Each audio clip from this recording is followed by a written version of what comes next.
Hello students, today we are going to start our new topic of chapter number 3 called techniques of management. Basically there are three techniques of management through which the management is controlled. So let's start one by one. The first techniques of management is MBO. MBO is very important from exam point of view. So you have to know about it. MBO सबसे पहले तो हम MBO का मतलब देखेंगे, फिर MBO के जो एडवांटेजेस हैं, एडवांटेजेस यानी MBO के जो फ़ायदे हैं, MBO के जो फ़ायदे हैं उसको तीन तरीके से बताया गया है। MBO के क्या फ़ायदे हैं एक ऑर्गेनाइजेशन के लिए, MBO के क्या फ़ायदे हैं एक हायर मैनेजर के लिए, और MBO के क्या फ़ायदे हैं एक सबऑर्डिनेट के लिए। और उसके बाद हम देखेंगे इसके अंदर MBO के क्या क्या लिमिटेशंस या क्या क्या डिसएडवांटेजेस हैं। तो सबसे पहले समझते ही MBO होता क्या है। बेसिकली ये एक मॉडर्न अप्रोच है। देखो, एक तो दो अप्रोच होती हैं किसी भी बिज़नेस को कंट्रोल करने की। एक तो होती है ट्रेडिशनल अप्रोच जिसको हम पुरानी टेक्निक कहते हैं, जिसके थ्रू मैनेजमेंट किया जाता है। एक मॉडर्न अप्रोच यानी आज के ज़माने के हिसाब से जो टेक्निक है जिसके थ्रू बिज़नेस को मैनेज किया जाता है। तो बेसिकली MBO का एक मॉडर्न अप्रोच है, बिज़नेस को मैनेज किया जाता है इसके थ्रू। MBO के थ्रू MBO में क्या होता है कि MBO के थ्रू हर डिपार्टमेंट हर लेवल के गोल सेट कर दिए जाते हैं ताकि कंफ्यूजन ना हो। अगले दिन वर्कर्स आए तो उन्हें पता हो कि उनको अगले दिन क्या काम करना है। तो यहाँ हर इंडिविजुअल हर डिपार्टमेंट्स के गोल सेट कर दिए जाते हैं।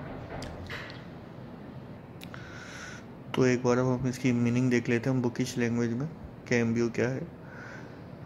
The term MBO refers to an formal procedure in which each department held in consult with superior subordinate set out the goals of each department which is accepted to attain in the upcoming short period। MBO क्या है? MBO क्या एक formal procedure है। अब यहाँ पर ये formal procedure का मतलब क्या होता है? देखो, हमने 11th में BSc में बिजनेस कम्युनिकेशन वाला चैप्टर पढ़ा था, तो उसमें दो चीज़ देखी थी, एक तो फॉर्मल कम्युनिकेशन और एक इनफॉर्मल कम्युनिकेशन।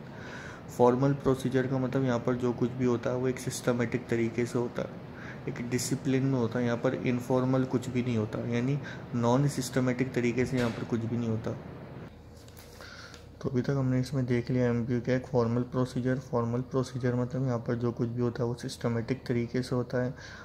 नॉन सिस्टमेटिक तरीके से यहाँ पर कोई भी एक्टिविटी को परफॉर्म नहीं किया जाता। तो MBO का एक फॉर्मल प्रोसीजर है। अब इसके अंदर होता क्या है, यहाँ पर हर डिपार्टमेंट के हेड का मतलब प्रोडक्शन डिपार्टमेंट है तो प्रोडक्शन डिपार्टमेंट का हेड, मार्केटिंग डिपार्टमेंट है तो मार्केटिंग डिपार्टमेंट का हेड, सेल्स डिपार्टमेंट है तो सेल्स डिपार्टमेंट का हेड, मतलब कुल मिलाकर हर डिपार्टमेंट के हेड जो होते हैं वो अपने इमीडिएट सुपीरियर के साथ मिलकर या फिर सुपीरियर सबऑर्डिनेट के साथ मिलकर, मतलब हर डिपार्टमेंट के हेड अपने बॉस से मिलकर या फिर सीनियर मैनेजर से मिलकर हर डिपार्टमेंट के हेड अपने अपने डिपार्टमेंट के गोल सेट कर लेते हैं जो उनको आने वाले समय में पूरा करना।